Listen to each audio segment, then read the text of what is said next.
Será que o médico pode interromper o tratamento fisioterapêutico quando se fala de pacientes com dores crônicas? Aquele paciente que já sofre com dor há mais de 3 meses? O ortopedista interrompeu o tratamento da fisioterapia. Agora é repouso e remédio. Fisioterapia deve te prejudicar nesse momento. Essa fala é tão pouco fundamentada quanto ignorante no aspecto de um profissional interromper o tratamento de uma outra esfera profissional. Eu vou te fazer uma pergunta extremamente reflexiva. Você faria uma cirurgia no olho com um açougueiro? Provavelmente não. O corte do açougueiro é grosso, não é mesmo? Agora, você faria uma cirurgia no olho com um oftalmologista através de um procedimento robótico? O corte é preciso e minimamente invasivo, não é mesmo? Agora, imagine um outro cenário. Você está tomando uma medicação para Parkinson e para Alzheimer. Aí chega um educador físico, um fisioterapeuta e diz, troca essa medicação porque essa medicação é ruim. Você entende o tamanho do absurdo que são esses cenários hipotéticos que eu estou conversando com vocês? Presta bem atenção no seguinte. A gente acabou de atender uma paciente que ela tem 84 anos. E a gente admitiu essa paciente há um pouco mais de 2 meses atrás. Essa paciente chegou com a queixa de dor lombar irradiada para a perna, com um possível diagnóstico de irritação do nervo ciático, e essa paciente chegou com um quadro de dor torácica que, segundo a experiência dela e o que foi falado para ela por outros profissionais, seria por causa de uma escoliose, uma curvatura em S, especificamente para profissionais, né, sinistra ou convexa na articulação torácica, né? E aí a gente admitiu essa paciente com 2 problemas. Um bloqueio de movimento na coluna torácica e um outro bloqueio de movimento por rigidez na coluna lombar, que segundo a nossa avaliação transmitia dor para a perna dessa paciente. Essa paciente fez 3 consultas no intervalo de 3 semanas e ela tinha deixado marcado um ortopedista. Quando ela conseguiu a consulta com o ortopedista, ela já estava em 3 semanas de tratamento comigo e ela já referia 60% de melhora da queixa inicial. Ela comprou um tratamento comigo de 3 meses, tá, pessoal? E aí, o que é que aconteceu? Quando ela foi para consulta com o ortopedista disse, proibido fisioterapia. O que é que a senhora está fazendo na fisioterapia? E o que é que ela estava fazendo? Em 3 semanas, ela estava fazendo um movimento de abraçar os joelhos deitada, ela estava fazendo um movimento de sentar, levantar, um agachamento simples, e ela estava fazendo um movimento de afundo, que muitas pessoas que fazem musculação aí conhecem o afundo. Ela já estava 60% melhor. A gente não tinha reaplicado os questionários de incapacidade, ela chegou com incapacidade acima de 30%, ela chegou com um questionário de sensibilização do sistema nervoso acima de 40 pontos, mostrando a sensibilização central, e ela chegou com a escala tampa de cinesiofobia com muito medo de movimento. Em 3 semanas ela já tinha uma evolução exponencial que não era esperada por mim para a idade dela. Ao entrar em contato com esse doutor, com esse ortopedista, ele perguntou para ela o que é que ela estava fazendo. Ela então deitou na maca, isso ela me contando, tá? Ela deitou na maca e mostrou os exercícios que eu prescrevi para ela. O ortopedista disse, tá proibido, não pode fazer isso, porque senão vai inflamar mais seu nervo, vai atrapalhar o tratamento da sua escoliose. E aí, pessoal, eu quero não estabelecer um conflito ou estabelecer uma guerra aqui nas redes sociais contra médicos. Eu conheço médicos que são extremamente competentes, inclusive eu compartilho pacientes com médicos aqui em Salvador, com médicos em São Paulo, com médicos em Brasília, com médicos no Rio de Janeiro. A gente atende pacientes em 13 países diferentes através das teleconsultas. Então a gente precisa ter um networking com médicos de nossa confiança, porque a gente precisa do médico durante o tratamento fisioterapêutico, porque é uma hora que o paciente está estagnado na evolução, que ele precisa de um procedimento intervencionista, que ele precisa de uma medicação específica, que ele precisa de um bloqueio, de uma infiltração, para que a gente continue evoluindo no tratamento fisioterapêutico. Então o pessoal entende, a gente precisa dos médicos em muitos casos, tá bom? Mas jamais a gente pode chegar e falar para o paciente, não faça isso não, porque nós como fisioterapeutas não estudamos medicina e eles como médicos não estudam fisioterapia. Eu tô sendo claro com vocês? Eu repito a pergunta reflexiva que eu fiz para vocês no início desse vídeo, tá? Vocês fariam uma cirurgia com açougueiro?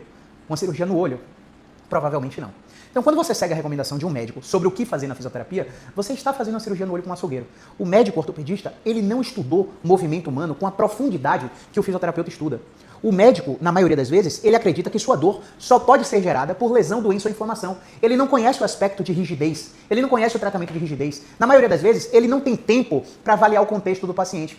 E na fisioterapia, a gente tem muito mais frequência de contato com o paciente do que o médico. Eu não estou dizendo aqui que nós somos melhores que médicos, eu repito, cada um na sua esfera, porque o objetivo final é o cuidado do paciente. Mas parece que alguns médicos, eles querem ganhar dinheiro em cima às custas do paciente, vendendo procedimentos desnecessários, vendendo muita infiltração e muito bloqueio que o paciente não precisa, colocando medo no paciente, condenando o paciente através de diagnóstico de ressonância magnética, vendendo procedimento intervencionista, vendendo cirurgia desnecessária, porque na visão dele só se corrige a escoliose com cirurgias patenteadas, com cirurgias de correção. Na cabeça dele só se corrige uma dor ciática com anti-inflamatório, com infiltração ou com cirurgia endoscópica por hérnia de disco. E deixa eu falar aqui para vocês, apenas 4% das hérnias de disco, das lombociatalgias, das irritações de nervo ciático, são cirúrgicas. 96% são tratadas de forma conservadora. E tratamento conservador não é tomar remédio, bloqueio, infiltração e fazer repouso. Tratamento conservador é fisioterapia especializada, baseada em educação com base em ciência moderna da dor, baseada em exposição gradual com movimentos específicos para combater o descondicionamento físico, a atrofia muscular, a fraqueza muscular.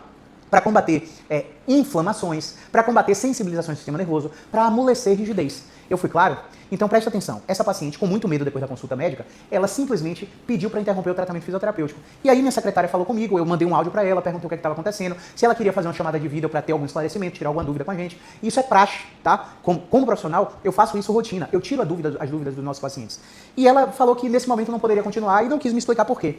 Pois bem, ela interrompeu o tratamento por cerca de 4 a 5 semanas, não tenho aqui a data precisa, e ela voltou hoje. E aí ela estava me contando que o médico proibiu os exercícios que a gente estava prescrevendo. Só que ela voltou para o meu tratamento porque ela percebeu, olha só, ela percebeu que depois que interrompeu os exercícios que eu prescrevi para ela fazer em casa, e interrompeu a fisioterapia comigo, ela piorou sensivelmente. Olha que louco, precisou de 4 a 5 semanas, seguindo a orientação desse tal médico, para ela perceber que ela estava piorando sensivelmente e ela voltou para o tratamento.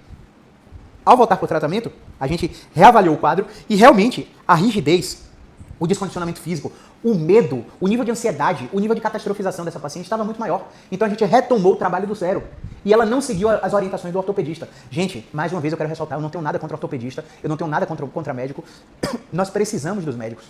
Eu quero ressaltar isso, eu quero que isso fique claro. A gente precisa trabalhar em conjunto. E assim como esse médico agiu dessa maneira, existem fisioterapeutas que também agem de uma maneira a atrapalhar o tratamento medicamentoso. Eu quero responder para você que se sua dor passou de 3 meses e ela não surgiu como decorrência de trauma, queda ou acidente, você tem um quadro de dor crônica, que é completamente inespecífico. Não tem uma lesão para justificar sua dor, não dá para justificar sua dor pelo que ressonância magnética mostra, ou pelo que qualquer exame mostra. Dito isso, não tem como um ortopedista se meter no tratamento fisioterapêutico para esse tipo de quadro e te dizer que você não pode fazer fisioterapia. O ortopedista, além de estar sendo antiético, além de estar fazendo exercício ilegal da profissão, ele está agindo como fisioterapeuta, ele está prejudicando o seu tratamento. Somente quem tem competência técnica para determinar se o tratamento fisioterapêutico nesse momento precisa ser interrompido ou não, é o fisioterapeuta que está te atendendo.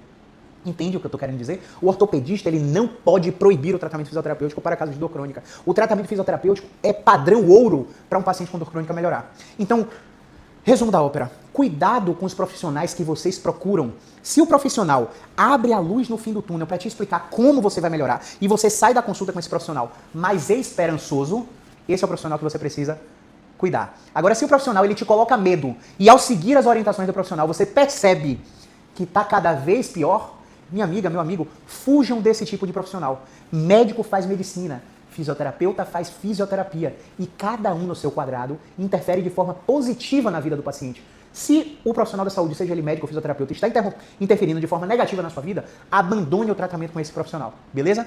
Se você gostou desse vídeo ou conhece mais pessoas que foram em consultas com médicos, com fisioterapeutas e estão percebendo que a dor crônica deles está cada vez pior, encaminhe esse vídeo para a gente ajudar essas pessoas a não fazerem tratamentos desnecessários. Encaminhe esse vídeo para a gente conseguir ter direcionamento no tratamento dessas pessoas, tá bom? Curte, comenta, compartilha, me segue para mais vídeos como esse, se inscreve aqui no canal e ativa o sininho de notificações porque todos os dias tem vídeo novo aqui para você, ensinando a controlar a dor com autonomia, sem depender de profissionais de saúde, inclusive de mim. Um grande abraço e movimento é vida!